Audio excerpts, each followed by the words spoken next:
Oh, hi. Yeah, you guys have been asking how to um, find the right place to buy an Airbnb, so I'm just gonna answer that question.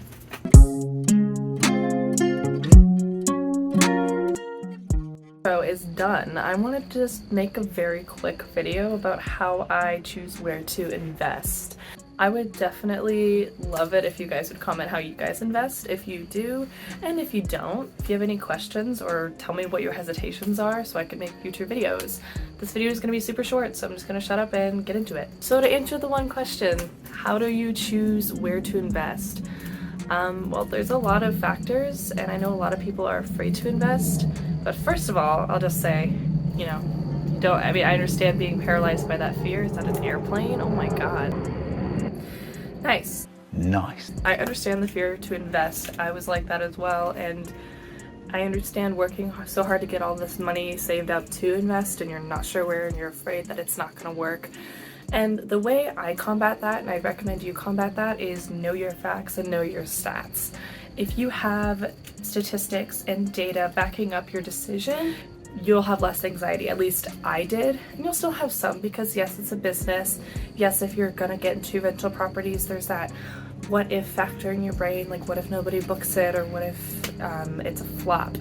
And that's where we pull on and we lean on that data side and say, okay, well, if our occupancy is showing up great, if another airplane, are you kidding me? Okay, well, I'm gonna cut that. What was I talking about? But yeah, basically, if you're afraid of investing, lean on the data. If you're afraid it's not gonna book, lean on the data. If you're not sure if people wanna stay there, lean on the data. Data sites like Vrbo, AirDNA, I'm not sponsored by these guys, but they are good free options. Vrbo is who I've used personally. AirDNA also has some good stuff, but I know you have to pay for a lot of the features. But what I would recommend you do is think of a spot, like think of what you want. Is it in a certain state, certain region? For me, I'm licensed as a realtor in North Carolina, so if I buy my own property and represent myself, I get a kickback on commission. That's nice. And I live here. I want to be local to my property. That's nice. That's my reasoning to stay here in North Carolina. I mean, along with the data and everything else, but what's your reason to be where you are? Do you want a coastal property? Do you want to have a unique property? Do you want to build something from scratch? All of these factors will determine where you go. So once you kind of whittle that down, you can then get into more specific niche areas. I knew I wanted a beach property, so I was looking at coastal Carolina. One, the most affordable beach was where I ended up going. Not saying most affordable is the best thing. I plugged these zip codes into the sites like Vrbo and AirDNA, and they would tell me occupancy rate, very important, like the average of the nights booked on other people's rentals. So you want to, if other people are getting bookings, you're gonna get bookings, you know? Occupancy rates are there. You could see average reviews, like people like the beach here. You could see if people are returning here.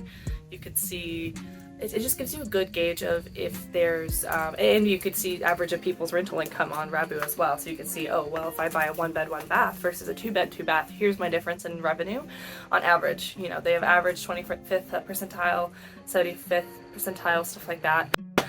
So it's really just a numbers game. So another perk of Vrbo is you can also see all of your competition, literally everything, what they're doing and how they're doing it. You can scroll down and see this is a 2 bed, 2 bath, this is a 1 bed, 1 bath. Here's their pictures, here are the reviews, here's their actual listing link, here's how much they're locked out, see their exact calendar. So it really helped me to ease my mind and say, okay, this person who has a worse house than me, Fucking rude.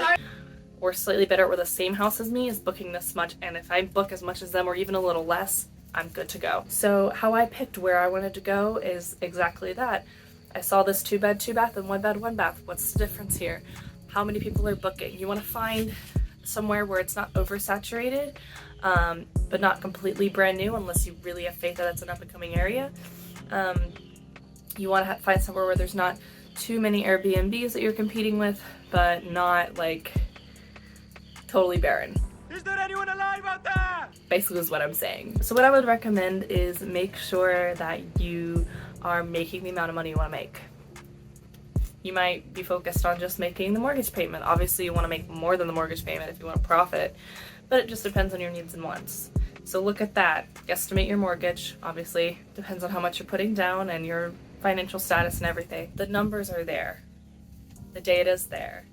It'll help you ease your mind. So that really just wraps up this week's video. I would recommend to do your background on everything, and I hope that eases your mind. If you have any other questions, this is a very quick video and kind of spur of the moment before I head out to the office. So go ahead and subscribe and like and turn on the post notifications if you'd like. As always, comment what you want, and I will see you guys in the next video. Bye. Don't question it, just do it.